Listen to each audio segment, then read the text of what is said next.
Hey, what's going on, guys? It's Tyler from the Keep Pounding podcast. And we got some news today. We're going to talk about a little bit about it's not going to be the longest stream that I've done, but it's going to be a little short. But just want to talk briefly about the news today that we have officially released Jadeveon Clowney. He has been cut. So we're going to talk about this primarily, and then I'll go over a couple some other news, Panther news, and then a little bit of NFL news as well. But uh, this surprised me a little bit. It did, but it didn't. Okay, so George Pickens. Just want to go over some NFL news real quick since I saw you guys last. So George Pickens was traded to the Cowboys. The Cowboys acquired Pickens, and they got a 2027 sixth-round pick out of it. And the Steelers received a third-round pick next year, the 2026 third-round pick, and a 2027 fifth-round pick.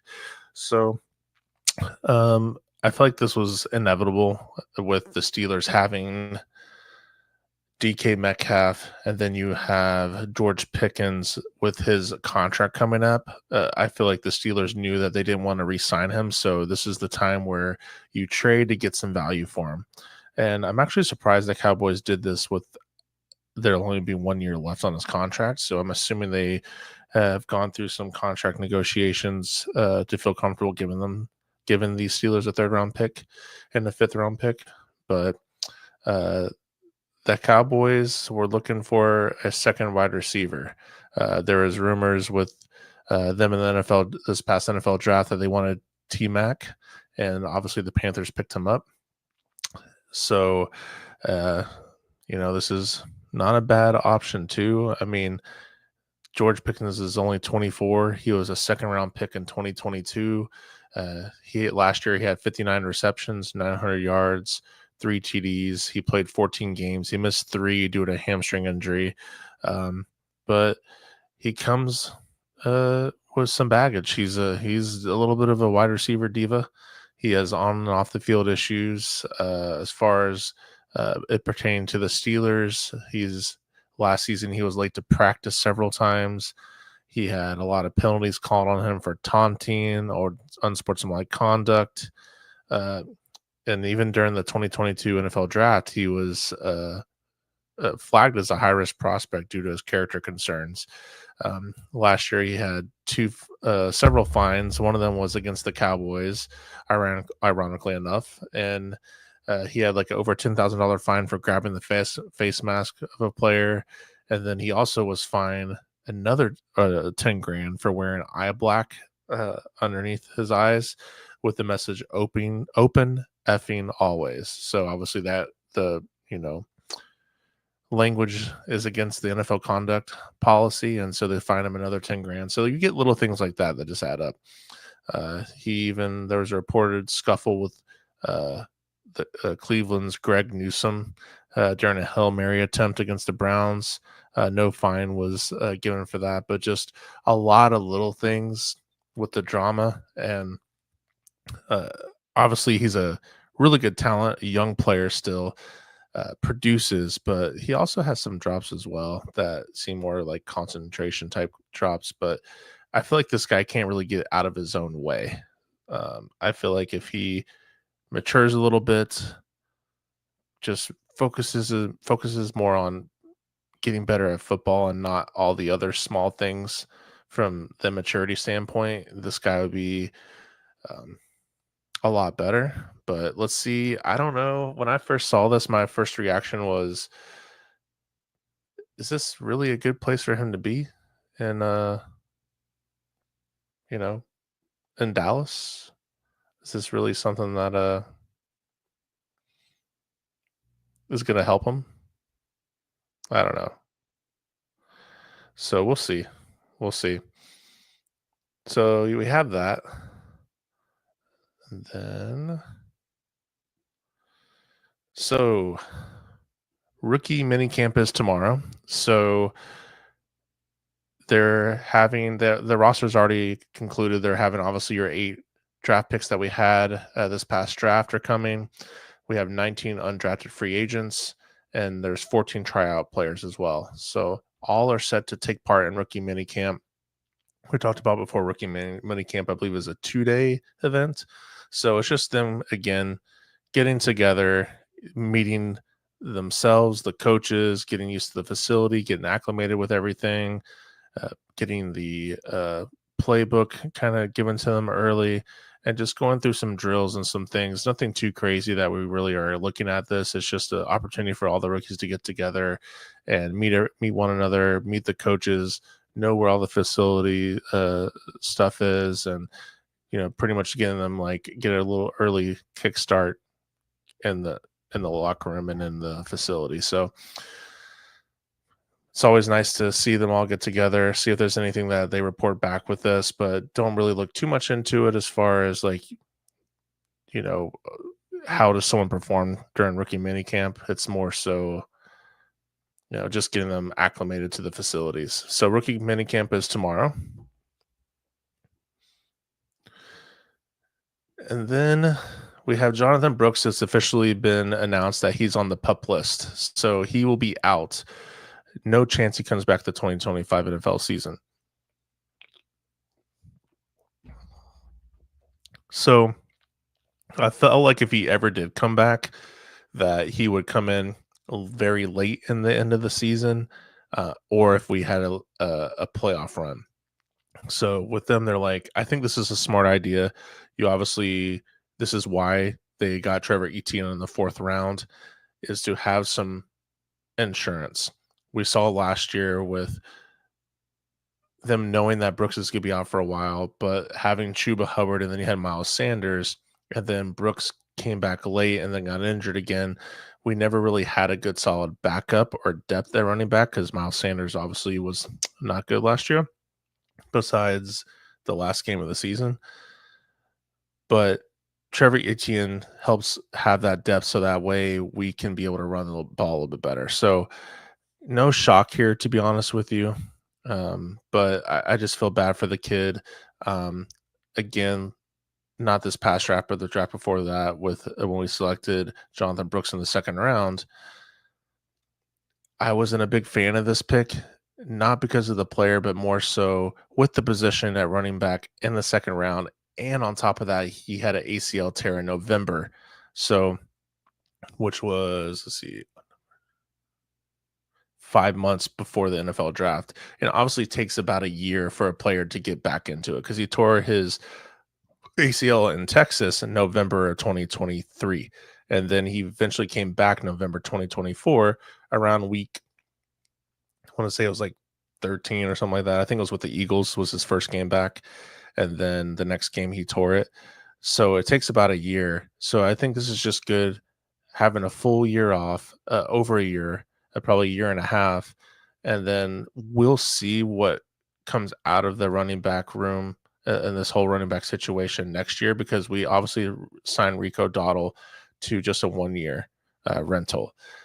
And he's a great running back. I think I'm surprised we got him for what we did, and we only signed him to a 1-year deal, because I'm not sure how old Rico Dowdle is, but with him being a running back just like Chuba Hubbard with the same play style, same running style, I wouldn't be mad about locking them both up. But I think that what they want to do is have Rico Dowdle and then as a really good solid RB2, just to and then next year most likely Rico will be gone, and then evaluate and let Trevor Etienne and Jonathan Brooks kind of battle it out for RB2. Maybe they draft another running back as well. So I hope he's able to make a comeback. Maybe he can make a Thomas Davis type of comeback where he, hopefully he doesn't tear another ACL, because Thomas Davis had 3. This is his 2nd. But hopefully Brooks can come back, be a good player, and contribute for years to come. But I just hate this for him. Hopefully he gets back healthy. But as an organization and as a GM, you got to be able to now, most likely, I feel like the needle's slightly turning to basically he's going to eventually be let go. Do you really think he's going to be a long-term answer for you at running back? Probably not. but you still got to give the guy another opportunity, and then hopefully he can stay healthy. Because I think if he stays healthy, we saw that he added a different dimension at the running back position, not just in the backfield, catching the backfield, but like he did what Chuba did. He's a little bit faster than Chuba. He's more athletic, and he isn't afraid of contact either. And he's just a dynamic player to watch. So when the 2 games he did play, or game and a half he did play, he was fun to watch. So hopefully he can get back into playing at a decent level, but we'll see. And then today, the main thing I want to talk about is we have released and cut Jadeveon Clowney. So this is something I talked about on my last video. I wasn't sure. I wasn't really on board with this, but looking after even talking about that, even before we released him, I'm like, okay, I can understand why. Not only with the cap implications, obviously we are going to have $6 million in cap space, and we're going to save $7.775 million in cap. So I believe we're at 24-ish million with the cap, and I believe we just signed our rookie class today. There might be 1 or 2 that we didn't sign, but I want to look at Sport Track here and see what our cap is right now and see if they included the rookies yet. Let's see.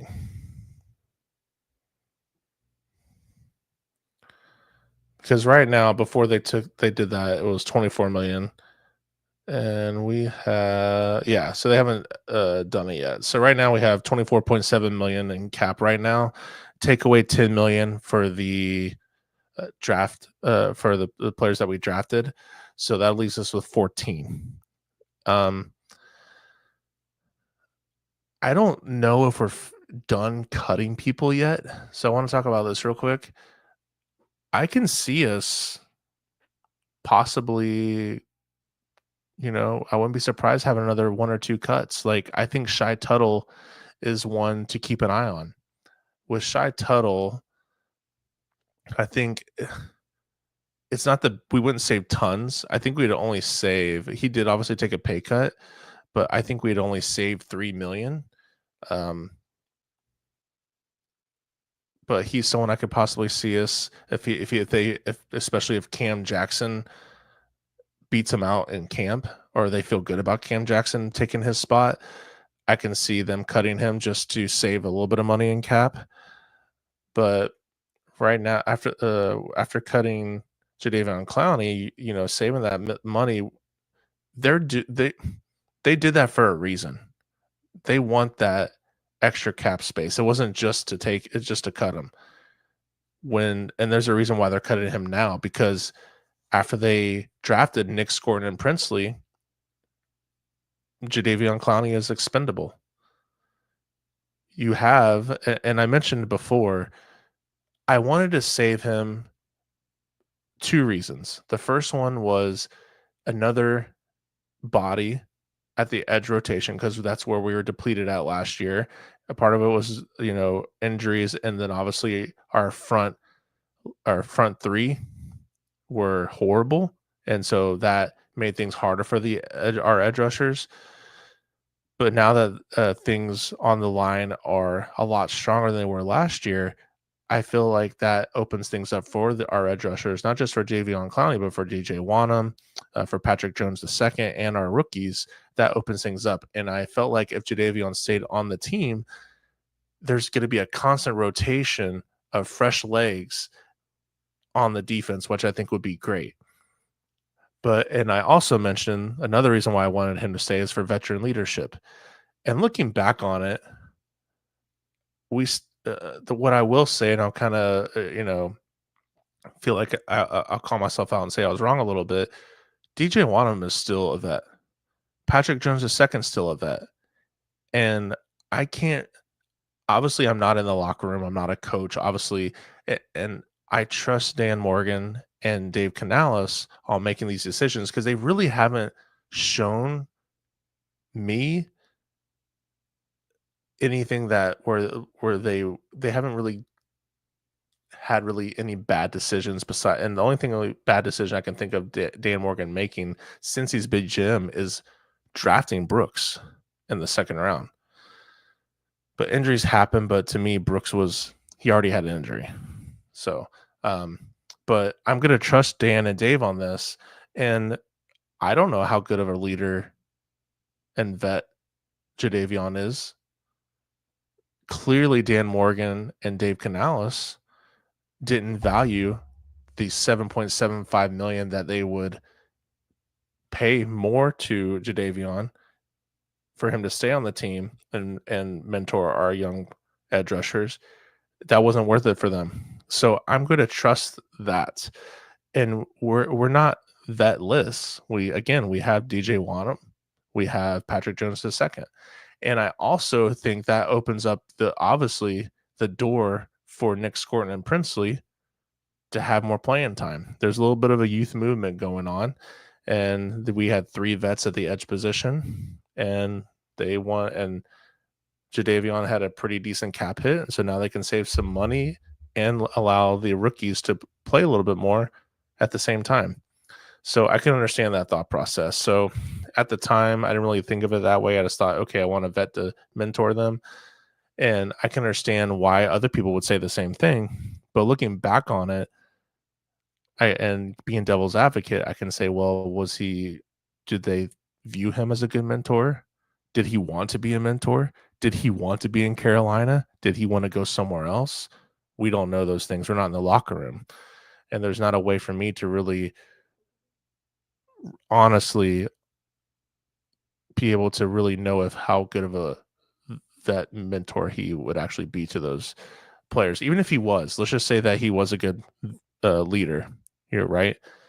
You still have DJ Wanham and Patrick Jones II that can help these guys too. So I'm going to trust them. And then also we have good coaching there. So I'm going to trust the coaches too. So I'm not mad about this. I was a little shocked, not completely shocked, but a little shocked just because it wasn't what I was thinking that they would do, but I can understand it. I definitely can understand it. But again, with them letting him go, they're doing something with that savings. They didn't let him go just to let him go. And we talked about it several videos ago about what are we really lacking right now? And it was secondary. And Evero, in order for his system to be effective, he really values good secondary play, cornerback and safety and nickel. And this to me tells me 100% that they're going to be going after someone in the secondary, whether it's corner, safety, or both. But they're definitely going after somebody for sure. It's just a matter of who. Is it going to be Russell Douglas? Is it going to be Asante Samuel? Is it going to be who was the other safety that we mentioned that is on the market right now? Let's see.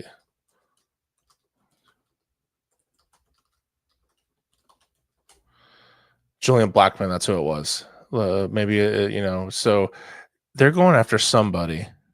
And I'm assuming it's probably going to be sooner rather than later because in my opinion, I could be totally off and maybe they're just like, no, we just know we're going to get rid of them. And it's a win-win because we save money and we want more playing time for the rookie edges.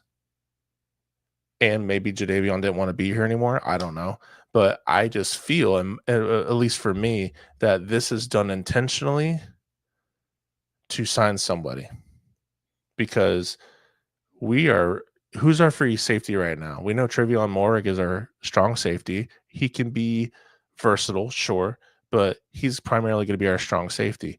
Who is going to be our free safety? Is it going to be Monty Richardson? Is it going to be Lathan Ransom?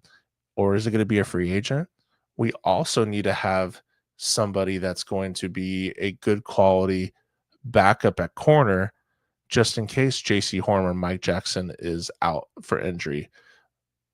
Or someone they tweak something during a game.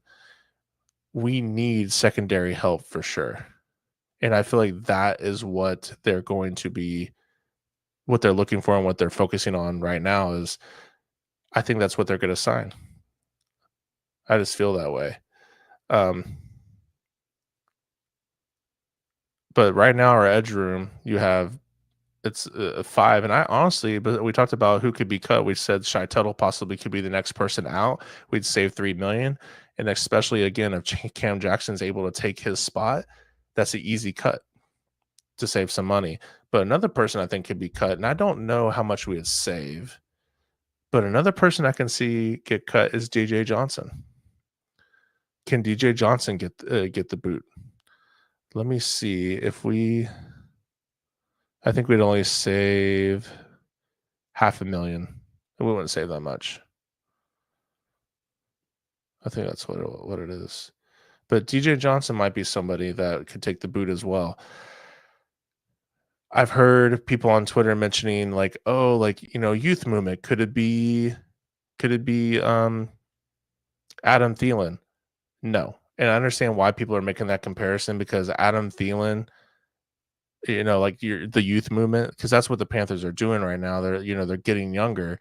But Adam Thielen contributes, and he's a reliable target to Bryce Young, and we need those targets. We need that reliability for Bryce. They're not getting rid of Adam Thielen. That's not happening. I can almost guarantee that's not going to happen. But I think the most likely scenario for another player that's on the active roster right now that could get cut would be Shy Tuttle, maybe DJ Johnson. I'm going to maybe David Moore, but I think David Moore and Dave Canales have a true connection with each other. And David Moore did contribute last year. I do want one of the younger receivers to be able to beat him out, but I think unless the coaches see clearly during training camp that, maybe Jimmy Horn Jr. is going to beat out David Moore, or maybe one of the undrafted free agents like Kobe Hudson or somebody like that could maybe beat out David Moore, and it shows during training camp, that's when you'll see him get cut. But even if he does get cut, we're not saving that much money. We're going to save I think just under 500. Was it? Yeah, 500. No, we'd save $1 million. We'd save $1 million. The dead cap would be 500,000. So you'd save $1 million bucks. And then the other person that we let go some other players, but the most notable one was Ram. I want to say I'm saying his name right. Let me look this up real quick so I don't butcher it. He's a center that was behind Cade Mays. Let's see.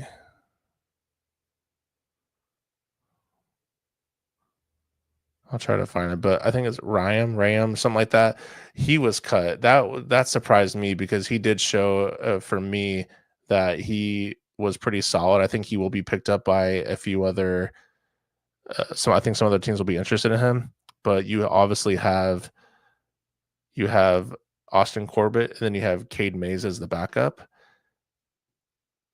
And then also the undrafted free agents. There's two solid ones that are versatile where they can play guard and center. So I feel like that Ram was expendable.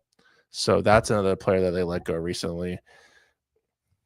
So I wouldn't be surprised that during I feel like if they were cutting people just to save money to sign someone, that would have already been done, but it wouldn't surprise me during OTA's training camp if you see some cuts due to players that have a less of a cap hit and that are younger, that are beating out Shy Tuttle and like Cam Jackson beating him out, or maybe DJ Johnson. So we'll see. But I do believe I'm just kind of waiting and seeing how Dan and Dave's vision comes out. I feel like everything's intentional, everything makes sense. So this is something that, again, I wasn't too sure if I agree with this, but just looking on it right now, and is kind of playing devil's advocate, it totally does make sense to me. So, but I do think that they will be signing somebody. They will definitely be signing a safety and or a corner. And I honestly I think if you had to pick either a free safety or depth at corner, I think because at free safety you have DeMonte Richardson and you have Lathan Ransom that can compete. But at corner, depth wise, outside of J.C. Horn and Mike Jackson, who is that guy? I don't trust any of those guys. Mike Reed, maybe, but even him, like, I'm not too sure. Like, I would like for them to be able to do both, but I feel like if you can't do both, I think I would be more comfortable for me letting DeMonte Richardson and Lathan Ransom battle it out and having someone sign a quality cornerback for depth. But again, ideally, I love for them to be able to do both. But if I had to pick, I would be depth at corner because outside of, again, J.C. Horn and Mike Jackson, it's a huge drop off, and the opposing offenses would totally take advantage of it. Like the Bucks. Can you imagine if J.C. Horn is out for a game against the Bucks? How horrible our secondary would be. But if we had a quality cornerback, it wouldn't be so bad. It wouldn't be a huge liability for us. So, and I mentioned it several videos ago that Dan can't fix everything in 2 off seasons. We were worse than the league 2 years ago, and now look at us, and we're about to compete for the division, and we're competing last year against the Eagles and the Chiefs, and almost beating those guys that are Super Bowl caliber teams on the road, the Eagles specifically. So if Bryce Young can keep developing, I'm excited for this team moving forward. But I trust Dan. Dan has done a lot of good things so far, and they all make sense, and we're moving in a positive direction. So I'm trusting him with this. I'm trusting Dave Canales. I'm trusting the coaching staff. And I'm not mad about the younger guys getting more playing time. I think that'll be great. And again, you still have TJ Wanham and Patrick Jones II as vets. So, I'm not mad about it.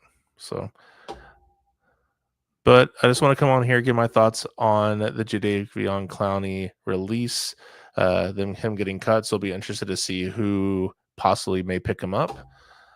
But this one kind of came as a shock, but not too much. So with that though, I'm gonna head out of here. I just wanted to give my thoughts real quick on this. I'm gonna make my next video. I'm gonna talk about some of the drafted free agents on the defensive side of the ball. I already did a video about a week or so ago about the undrafted free agents on the offensive side of the ball. So this week I'm gonna talk about the defensive side, and then any other news that pops up whenever during that time frame. So thanks for watching, you guys. Don't forget to hit the like button, subscribe, leave a comment, let me know what you like about the video, what you disagree, what you agree about. Just I'm not afraid of constructive criticism. So if you're able to help me out on things that you liked, what you didn't like, I want to be able to hear those things so that way I can modify the show. So again, I'm just trying to grow a community where I can consistently come on here and engage with Carolina Panther fans and have good conversations and have a good time, and to be an outlet for some people to help, to watch something that they enjoy and talk about something that they enjoy. So thank you guys again. I really appreciate all your support. Love doing this. So thank you. And I will catch you guys on the next one. Peace.